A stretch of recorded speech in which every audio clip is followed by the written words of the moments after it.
विवाह के बाद नववधू को लेकर जब बैरिस्टर राधारमण घर लौट रहे थे, तब रास्ते में ही एक रेल दुर्घटना हो गई। कई बाराती घायल हो गए। 2 का तो घटनास्थल पर ही अंत हो गया। मरने वाला एक लॉ का विद्यार्थी था और दूसरे थे स्वयं बैरिस्टर राधारमण। मृत्यु के कुछ क्षण पहले एकाएक राधारमण ने आंखें खोलकर चारों तरफ देखा। पास ही बैठे हुए अपने मित्र जयकृष्ण से कहा, कल्याणी को तुम्हें सौंपता हूं। यह चाहे तो इसका विवाह भी कर देना, इसे कोई कष्ट न होने पाए। अधिक वह कुछ न बोल सके और उनका प्राणांत हो गया। घायल बारातियों के साथ नववधू कल्याणी को लेकर जयकृष्ण घर आए। 2 दिन पहले कल्याणी के सौभाग्य पर बहुतों को ईर्ष्या हुई थी। आज घर घर में उसके दुर्भाग्य की चर्चा थी। उसका मुंह देखता तो दूर, सौभाग्यवती स्त्रियां उसकी छाया से भी डरती थीं। वे सोचतीं, यह स्त्री कितनी अभागी है कि इसके परिवार में तो कोई था ही नहीं। विवाह का कंगन भी न छूट पाया था और वैधव्य मुंह बाएं निगल जाने को खड़ा हो गया। वरना क्या उसी दिन, उसी ट्रेन में रेल दुर्घटना होनी थी? कुछ भी हो, घर घर बड़ी बूढ़ी स्त्रियों में यही चर्चा थी कि यह अपने सत्यानाशी पैरों से जिस घर जाएगी, उसी घर में कोई दिया जलाने वाला न रह जाएगा। धीरे धीरे यह बात जयकृष्ण की पत्नी मालती ने भी सुनी। पति और संतान के लिए हिंदू नारी क्या नहीं कर लेती। उसके कल्याण के लिए अपना तन मन सभी कुछ निछावर कर सकती है, प्रसन्नता से। और जिस बात में उनके किंचित मात्र भी अहित की शंका होती है, वह काम हिंदू नारी कभी कर ही नहीं सकती। मालती का जी अंदर ही अंदर घबरा उठा। वह क्या करे? उसे तो अभागिन कल्याणी पर भी दया आती थी। किंतु जिस दिन जयकृष्ण का जरा सिर दुखता था, बच्ची उपमा जरा भी अनमनी हो जाती, उस दिन ऐसा जान पड़ता जैसे कल्याणी का दुर्भाग्य मुंह खोले उसे निगलने को दौड़ा आ रहा है। पर उपमा को यह अपनी चाची कल्याणी बहुत अच्छी लगती थी। कल्याणी के आने के बाद उपमा सदा उसी के पास रहती खेलती, उसी के हाथ से नहाती और दूध पीती। रात में सो जाने के बाद ही मालती उसे ले जा सकती थी। वह बालिका जागते में अपनी चाची को छोड़ना ही न चाहती थी। मालती को यह बात पसंद नहीं थी। वह नहीं चाहती थी कि उपमा उससे इतनी हिल मिल जाए। दबी जबान में उसने कई बार पति से कहा, कल्याणी को कहीं भेज दो। किसी की जवान विधवा आज 6 महीने से अपने घर में है, लोग क्या कहते होंगे? और जयकृष्ण सदा हंसी में टाल देते, कहते तुम क्यों घबराती हो? कहने वाले मुझे ही तो कहेंगे। विधवा, जवान हो या बूढ़ी, तुम्हें तो कोई कुछ भी न कहेगा। किंतु जिस बात से मालती सबसे अधिक डरती थी, वह बात जयकृष्ण से कभी न कह सकी। वह कैसे कहे कि वह भी इन बूढ़ियों की बात पर विश्वास करती है? उसे रात दिन अपने पति और बच्ची के अमंगल की आशंका बनी रहती। धीरे धीरे 7 महीने बीत गए और जयकृष्ण कुछ भी निश्चय न कर सके कि वे कल्याणी के लिए क्या करें। एक दिन नगर के किसी प्रतिष्ठित व्यक्ति के मर जाने से ऑफिस बंद हो गया और वे समय से बहुत पहले घर आ गए। नीचे कोई न था। ऊपर उपमा की आवाज आ रही थी। सोचा वे लोग ऊपर होंगे। ऊपर गए। सीढ़ियों पर चढ़ते ही देखा कल्याणी नहाकर बाल सुखा रही है।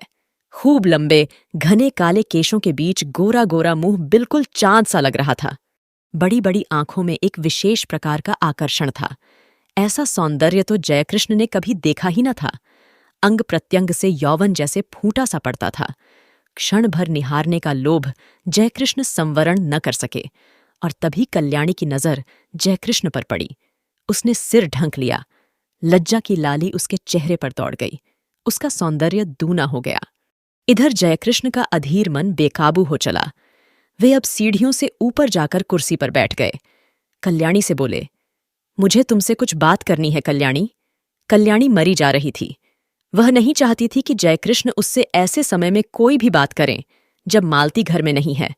बात चाहे कुछ भी न हो, पर मालती को संदेह जरूर होगा, यह कल्याणी जानती थी। वह इसीलिए चुप थी। पर जयकृष्ण फिर बोले। उनकी आवाज भारी और स्वर कांप रहा था। कल्याणी, मृत्यु के समय राधारमण तुम्हें मेरे हाथों सौंप गए हैं। मेरा कर्तव्य तुम्हें सुखी बनाना है, किंतु सुख का मार्ग तुम्हें ही निश्चित करना होगा। कल्याणी ने आंखें उठाकर जयकृष्ण की तरफ देखा, किंतु देख न सकी। उनकी आंखों में उसने कुछ देखा, उसे अच्छी तरह न जान सकी कि क्या था, किंतु उस दृष्टि में कुछ था जिससे कल्याणी सिहर उठी। एक प्रकार की बिजली सी उसके सारे शरीर में दौड़ गई। यह उसका पहला अनुभव था। कल्याणी ने कहा, आप जो ठीक समझें करें, मैं कुछ नहीं जानती। अच्छा होता कि आप बहन जी के आने पर मुझसे बातें करते। वे सुशीला बहन जी के घर गई हैं। अच्छा, उनके आने पर ही मैं बात करूंगा कल्याणी, कहते हुए जयकृष्ण बाहर चले गए। मालती को यह बात मालूम होगी या स्वयं कल्याणी कह देगी, किंतु अगर आते ही उपमा ने कह दिया कि बाबू चाची के पास ऊपर बैठे थे तो तुरंत तूफान खड़ा हो जाएगा। इसलिए कल्याणी उसे कहानी कहकर बहलाने लगी। कल्याणी को लेकर कभी घर में तूफान खड़ा हो जाता तब उसका जी चाहता था कि धरती फटे और वह समा जाए। वह नहीं चाहती थी कि वह उनके सुखमय जीवन में विषाद का कारण बने, इसलिए सबसे छिपी छिपी रहती थी। वह यही चाहती थी कि किसी को उसके अस्तित्व का पता न लगे। अभागिन नारी, जिसे परमात्मा ने सौंदर्य देते समय इतनी उदारता दिखलाई थी, उसके भाग्य में सुख का एक क्षण भी न लिखा था। सुशीला के यहाँ मालती को बहुत सी बातें सुनने को मिली। सुशीला की सास ने यहाँ तक कहा, दुल्हन, तुम्हें तो अभी अच्छा लगता होगा, सहेली मिल गई है, पर वह कुलछनी है, तुम्हारा घर भी चौपट कर देगी। उस छूत को निकाल बाहर करो। मालती निश्चय करके लौटी थी कि आज वह जयकृष्ण से जरूर कहेगी कि अब वह कल्याणी को अपने घर में न रख सकेगी। बहुत दिन रह चुकी। लौटते ही उसने देखा कि जयकृष्ण कमरे में लेटे अखबार पढ़ रहे हैं। उपमा सो गई थी। कल्याणी नीचे आई। मालती ने उसे चाय तैयार करने को कहा।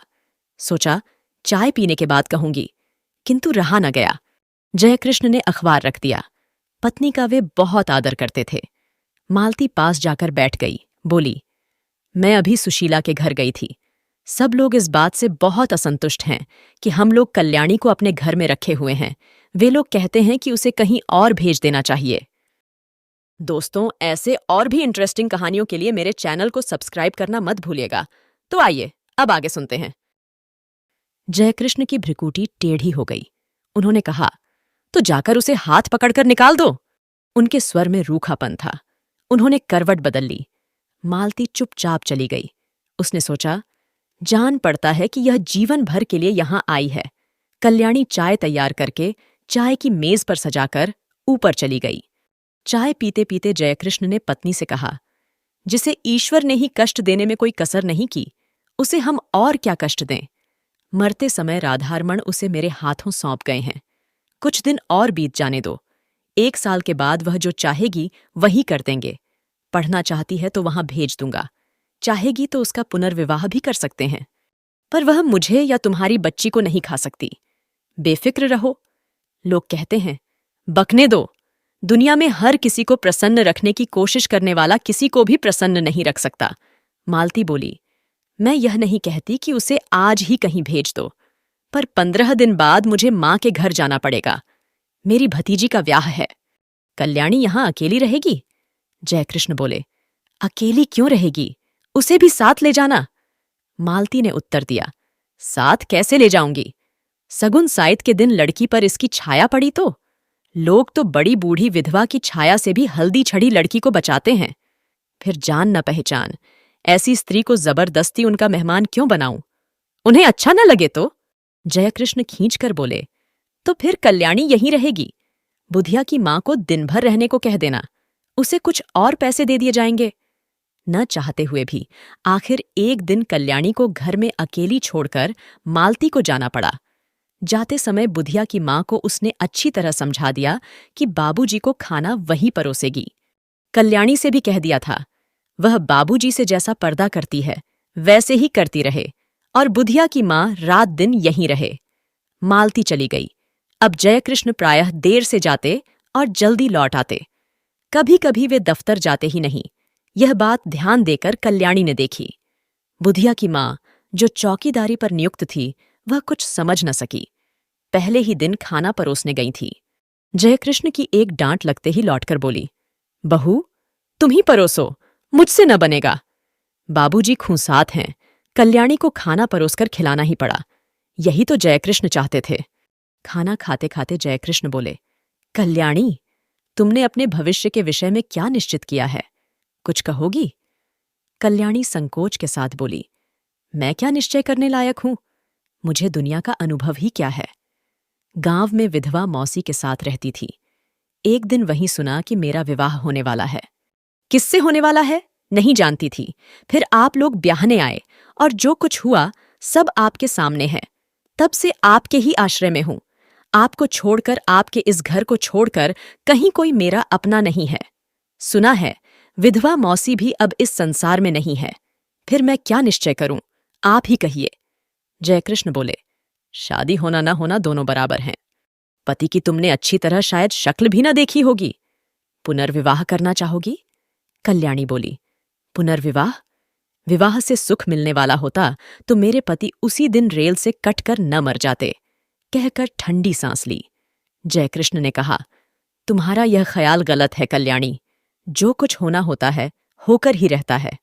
इसमें न तुम्हारा दोष है न तुम्हारे भाग्य का।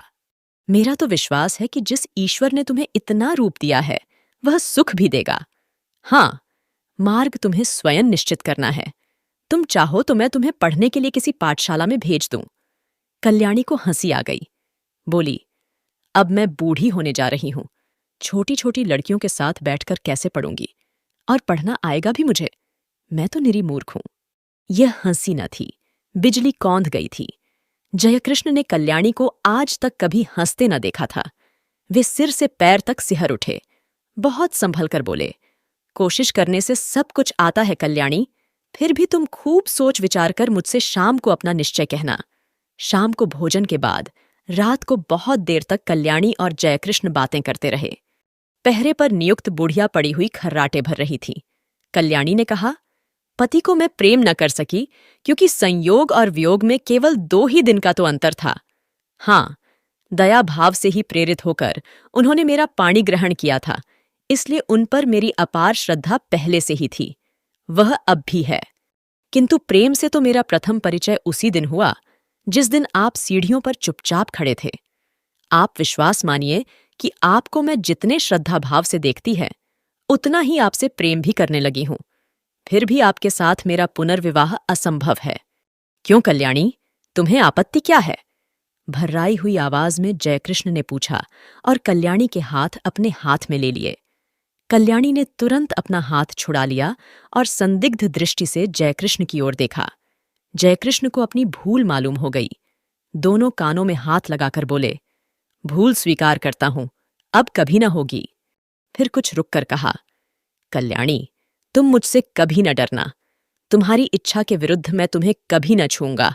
पर यह बताओ कि जब पुनर्विवाह करने में तुम्हें कोई आपत्ति नहीं है और तुम मुझे प्रेम भी करती हो, तब तुम्हारा पुनर्विवाह मेरे साथ क्यों असंभव है?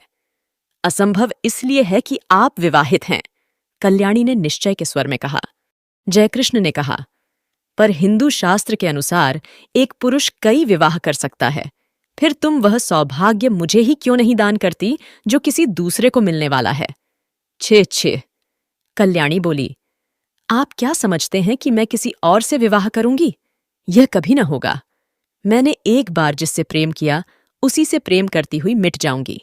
हिंदू नारी प्रेम करना जानती है, वह प्रेम का प्रतिदान नहीं चाहती। मैंने प्रेम किया, करती रहूंगी। यह बात दूसरी है कि प्रेम की प्रतिमा तक मेरी पहुंच न हो सकेगी, और यह तो अपना अपना भाग्य है। कहती हुई एक दीर्घ निःश्वास के साथ कल्याणी ने जयकृष्ण की ओर देखा। जयकृष्ण ने कहा, कल्याणी, तुम अपना ही अपना देखोगी या मेरा कुछ ख्याल करोगी? मैं पागल हो जाऊंगा। तुम्हारे बिना अब तो मुझसे एक पल भी नहीं काटा जाता, किंतु फिर भी तुम निश्चिंत रहना। मैं तुम्हें कभी हाथ न लगाऊंगा जब तक तुम्हारी आज्ञा न होगी। आधी रात को भी तुम मेरे पास उतनी ही सुरक्षित रह सकती हो जैसे सगे भाई के पास, क्योंकि मैं अधम नहीं हूं। तुमसे प्रेम करता हूं, तुम्हें पाने का इच्छुक हूं, पर सत्य मार्ग से, कुमार्ग से नहीं। कल्याणी बोली, न मैं अपना कुछ देखती हूं न आपका।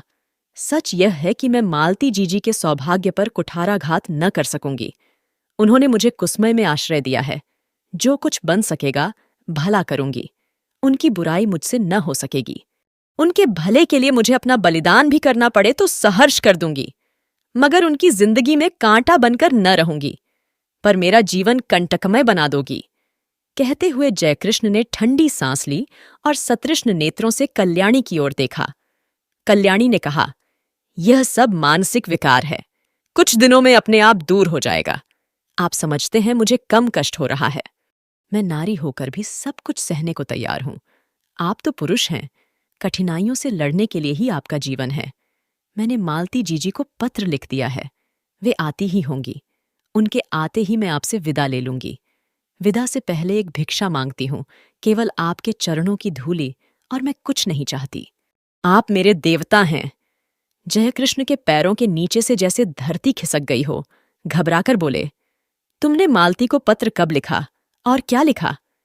लिखने से पहले मुझसे पूछा क्यों नहीं?